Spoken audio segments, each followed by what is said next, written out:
Ever wonder if cutting out sugar can make that big of a difference in beating cancer? Well, yes, it can. Quitting sugar isn't just a trend. It can impact every aspect of your health, including your ability to fight off cancer cells. There are more than a few ways that refined sugar can increase your chances of getting cancer or having it come back, which I go over in another video titled The Worst Types of Sugar After Cancer. After learning the impact that sugar can have on cancer, you'll likely want to at least cut back on the amount you're eating. But yes, I know it's easier said than done. So in this video, I'm sharing how to cut back on sugar in 3 simple steps, and trust me, you'll notice surprising changes once you start. I mean, it's no secret that sugar's bad for you, but it's also no secret that sugar can be extremely addictive. Some people say that cutting out sugar was one of the hardest things they've ever done, even harder than quitting smoking. But I know it's possible because I've done it myself, and I know that you can too. I personally overcame a strong sugar addiction during one of the most stressful times in my life in university. I relied on sugary snacks to get through the day. I craved it after every meal, and even though I was crazy busy, I would always go to my way to find something sweet.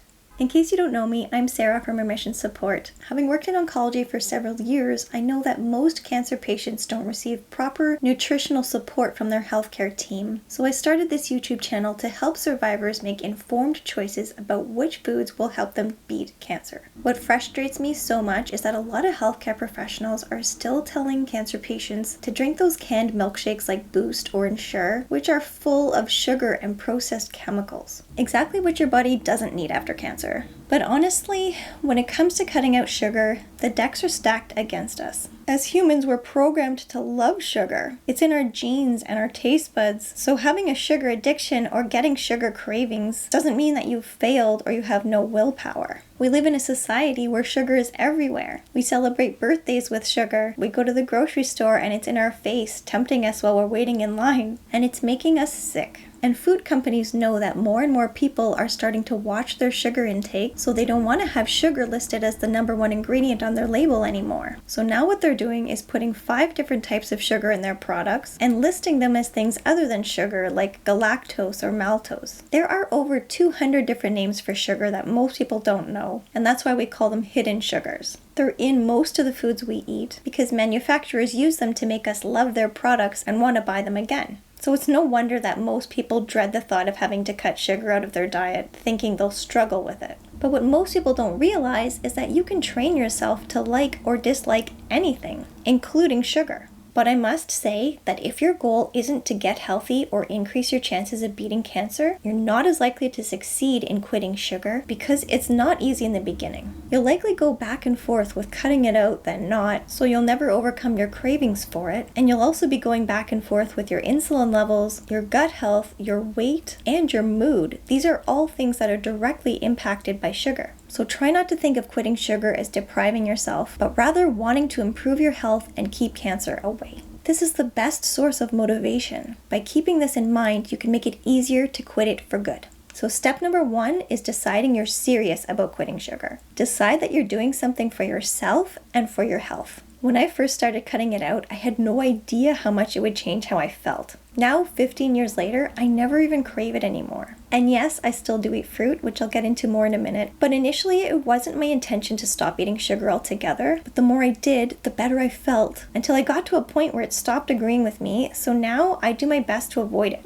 Growing up in the 80s, I ate all kinds of crap. Fruit Loops, Brown Cow chocolate syrup, or Joe Louis cakes, because we didn't know nearly as much about nutrition then as we do now. So my motivation to cut back on sugar has always been for my health, and I'm just sharing what has worked for me in hopes that it will help you as well.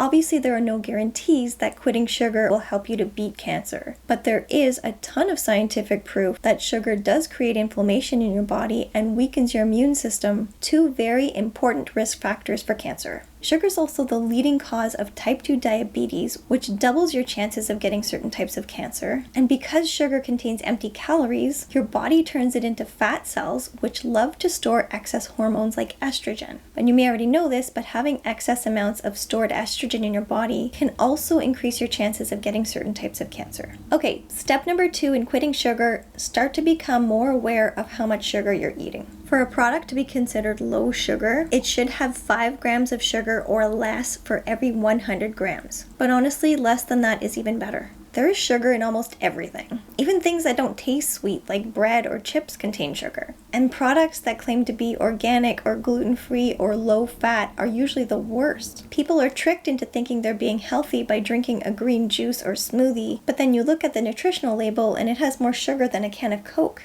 So once you've mastered step number 2, noticing how much sugar you're consuming, the third step is to replace sugary products with healthier alternatives or whole foods. Now this doesn't have to happen overnight. In fact, I recommend you do it gradually so you don't end up feeling frustrated or deprived. I have another video titled Quitting Sugar for 30 Days After Cancer, where I go over how to cut it out completely for a month, which can give you a kickstart in reducing your cravings for it. This is helpful for some people, but not for everyone. There will always be things in your life that can trigger you to reach for ice cream or cookies, like work stress or movie nights on the couch, which is totally fine to do on occasion, but not every other night. So the key is to train yourself to eventually enjoy these healthier alternatives over time if you keep choosing them over and over again until you get used to them. And again, with your goal in mind of keeping your cancer in remission. For me, it probably took about a year to change my habits and my taste buds to not crave sugar anymore, but the more I made healthier choices, honestly, the easier it became. Now, something I haven't talked about yet is emotional or stress eating, but if this is something you struggle with, it may take you longer to quit sugar, but please know that it is still possible. If that's the case, you'll have to find other ways of managing stress and keep replacing sugary treats with healthier alternatives until you train yourself to consider them as a new form of reward.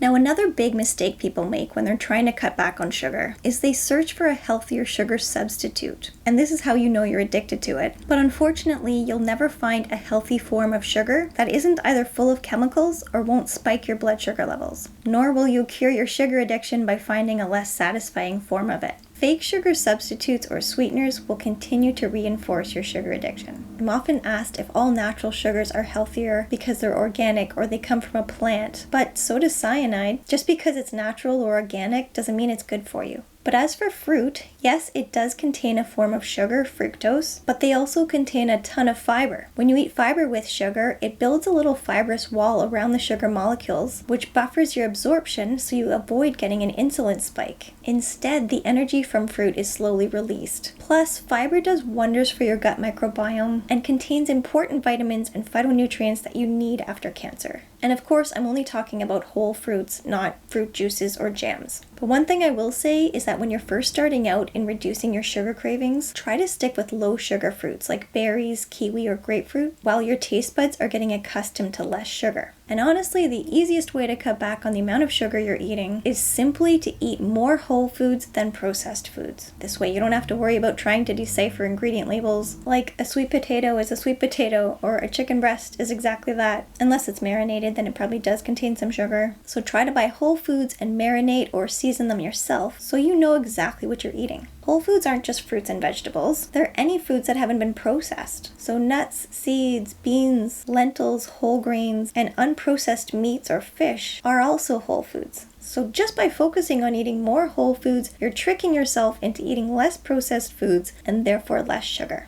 This also happens to be the best way to rebuild your immune system after cancer. Eating more whole foods will improve your gut microbiome and therefore your immune system, which will help your body recognize and destroy precancerous cells before they turn into cancer. Also, when you start to eat less sugar, naturally your taste buds will change. This can take up to 3 to 6 weeks to be noticeable, but I found that even within 1 week of cutting back on sugar, food started to taste different. Tomatoes and cucumbers started to taste more flavorful, and fruit, especially fruit like blueberries that used to taste tart, started to taste sweet like candy because my taste buds were picking up the more subtle sugars in them. Our taste buds are very adaptable. They regenerate themselves continuously, and experts say that they can be reprogrammed within as little as 10 days. That's amazing. And in case you didn't need another reason to cut back on sugar after cancer, listen to this. Refined sugar depletes your body of nutrients. Sugar impedes your ability to absorb nutrients like calcium, vitamin D, or B vitamins from the food you eat or the supplements you're taking because it disrupts your gut microbiome, which is where we absorb nutrients.